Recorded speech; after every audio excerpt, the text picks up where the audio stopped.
Hello. The next rubric we are discussing is recognizing everything but move cannot in catalepsy.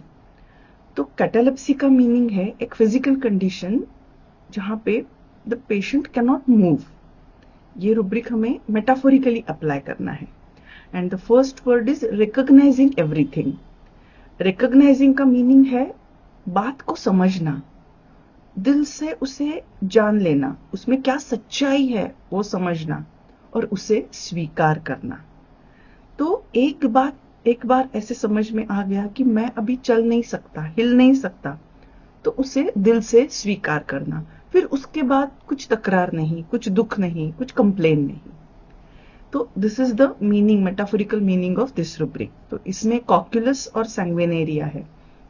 तो usually हम Cocculus की एक case मैंने पहले भी शेयर की है जिसमें उसको कॉर्न की कंप्लेंट है और बहुत दर्द हो रहा है. उसने बहुत ट्रीटमेंट भी ली लेकिन कुछ फायदा नहीं हुआ. तो पेशेंट कहती है अब अगर बहुत प्रयास करके भी ये ठीक नहीं हो रहा है तो ठीक है, अभी उसे स्वीकार करना चाहिए, तो फिर उसके बारे में मैं नहीं सोचती.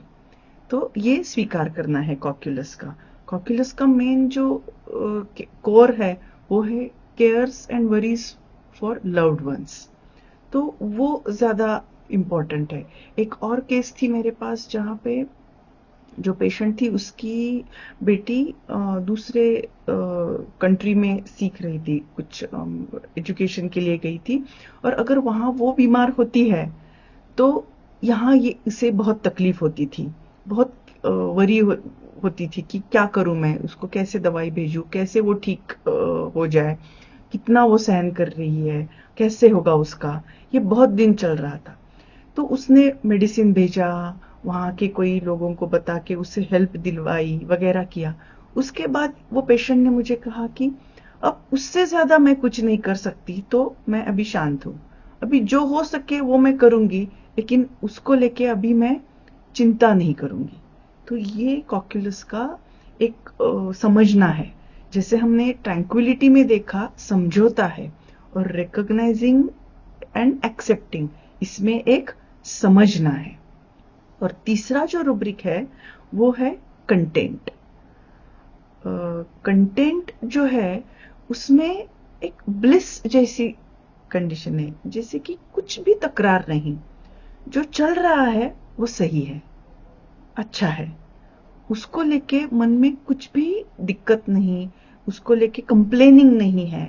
जैसे कि बहुत बार ऐसा होता है कि पेशेंट अगर बहुत माइल्डली कंप्लेंट्स बताता है, कुछ ज्यादा कंप्लेन नहीं करता, तो हम कंटेंट ले लेते हैं.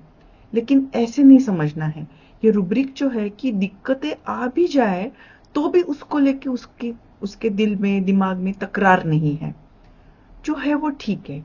That is the rubric content. So these are the three rubrics I wanted to explain in detail with the differentiation of their meaning. Thank you.